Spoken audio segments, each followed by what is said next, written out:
I want to conclude this meeting by thanking all the speakers today and to all of you who have participated in this online rally.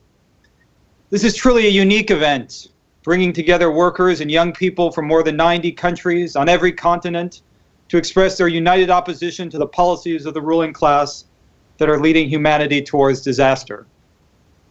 Thank you to all of you who have contributed to discussions by leaving your comments, very interesting comments at the bottom of our page, over 500 so far. A number of people have gathered in significant numbers in countries to listen into this meeting. There's a meeting of 40 workers and youth in Germany.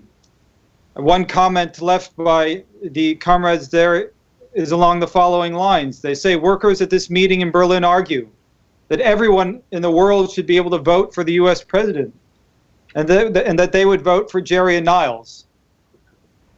Well, we would say that we agree with you. The US election is an international election with international consequences. In fact, Obama was just in Germany to pressure the European powers to join forces in the plotting of new wars in the Middle East and North Africa against Russia. To this conspiracy of the capitalist elites, the war planning of the German and American ruling class, we respond with a call for a joint struggle of workers in the US, Germany, and around the world against imperialism and against the capitalist system. This rally is a concrete expression of the fundamental purpose of May Day, the historic day of international working class solidarity. Leon Trotsky, co-leader with Lenin of the Russian Revolution and the founder of the Fourth International, explained that the aim of May Day was, quote, by means of simultaneous demonstrations by workers of all countries on that day, to prepare the ground for drawing them together into a single international proletarian organization of revolutionary action having one world center and one world political orientation. That is our purpose today. The global unification of the working class is a necessary response to the global crisis of the capitalist system, which finds its most dangerous manifestation in war. The speeches delivered today provide a powerful picture of an extremely explosive world situation. Their combined impact makes clear the immense tasks that we confront. We live in an era of perpetual war, 25 years of escalating military conflict following the dissolution of the Soviet Union, 15 years of the so-called war on terror, the fraudulent pretext for neo-colonial operations by the US and European powers, and the catch-all justification for the destruction of democratic rights. The spreading of maelstrom of imperialist violence brings into its orbit every country and continent, as we have seen in the speeches today. In East Asia and the Pacific, the US pivot to Asia, aimed at encircling China, is embroiling the entire region. Australia is becoming the American aircraft carrier in the South Pacific, while Japan is even considering nuclear weapons as it reinterprets its constitution. This in a country that was the victim of the only atomic bombs ever dropped on a civilian population, which killed more than 200,000 people at the end of the Second World War. The Middle East and Central Asia have already been devastated by wars and occupations that have destroyed entire societies, stoked sectarian conflict, and driven millions from their homes. The countries of Africa are the perpetual target of imperialist intrigues over control of natural resources. The US and European powers are flooding arms and troops into Eastern Europe in the campaign against Russia. In Western Europe, Germany, Britain, France, and Italy are remilitarizing to ensure their share in the spoils. Latin America, long a target of US imperialism, is an emerging center of competition with China. Expanding regional wars are developing ever more directly into a conflict involving major powers armed with nuclear weapons. Even if they wanted to prevent a descent into world war, the imperialist governments cannot control the consequences of their own recklessness, let alone override the logic of imperialism. In this developing inferno of imperialist war and violence, the American ruling class plays a central role. Its criminal machinations, however, are the most concentrated expression of a bankrupt world system that is charting a catastrophic course. Now, there are immense risks, and we've seen the outline here today, but there are also enormous possibilities. The old order is breaking apart. The old political institutions are increasingly incapable of containing social tensions. The same contradictions that produce imperialist war are also exacerbating class conflict and creating the objective conditions for social revolution. Who is to pay for war? The working class in the form of body bags, shattered homes and cities, and unrelenting demands for sacrifice in the name of so-called national interests.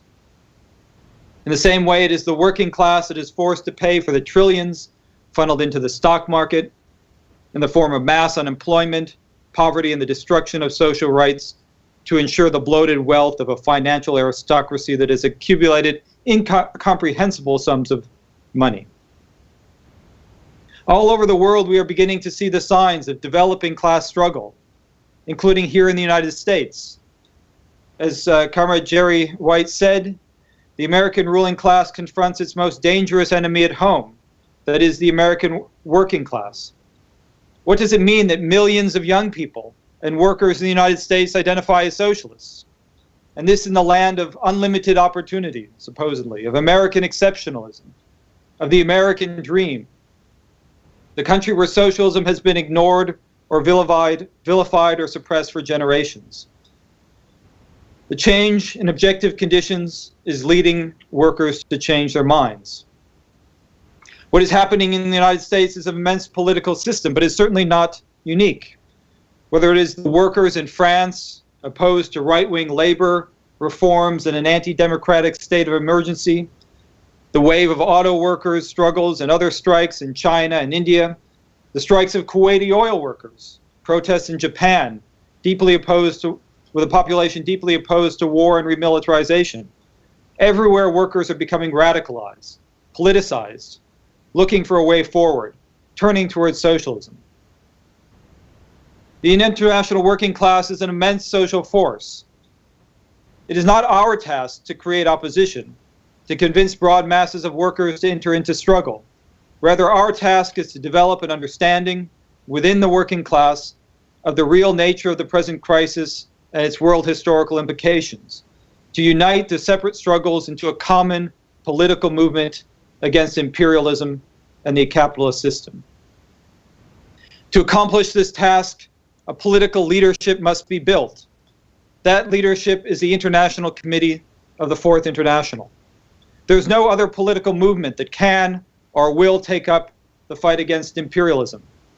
The ignominious demise of Bernie Sanders' political revolution is mirrored in different forms all over the world. The actions of Syriza in Greece, of Jeremy Corbyn in Britain, of the PT in Brazil. To this must be added all the pseudo-left organizations, the champions of so-called human rights interventions, those who have backed the CIA operations in Syria and Libya, who have campaigned for war against China and Russia, who have denounced so-called knee-jerk anti-imperialism. All these forces support imperialism because they support capitalism and are hostile to the interests of the working class. The class interests these political forces represent is most clearly expressed in their attitude towards war. A new anti-war movement must be built, but it must be rooted in an understanding that there can be no struggle against war without a fight for socialism, just as there can be no fight for socialism without a struggle against war. This anti-war movement must be based on the working class, it must be socialist, it must be independent of and hostile to all political parties and organizations of the capitalist class. And above all, it must be international, mobilizing the vast power of the working class in a unified global struggle against imperialism. This is the program and perspective that we advance in the fight against imperialist war. And in fact, this rally itself is the political foundation for such a movement.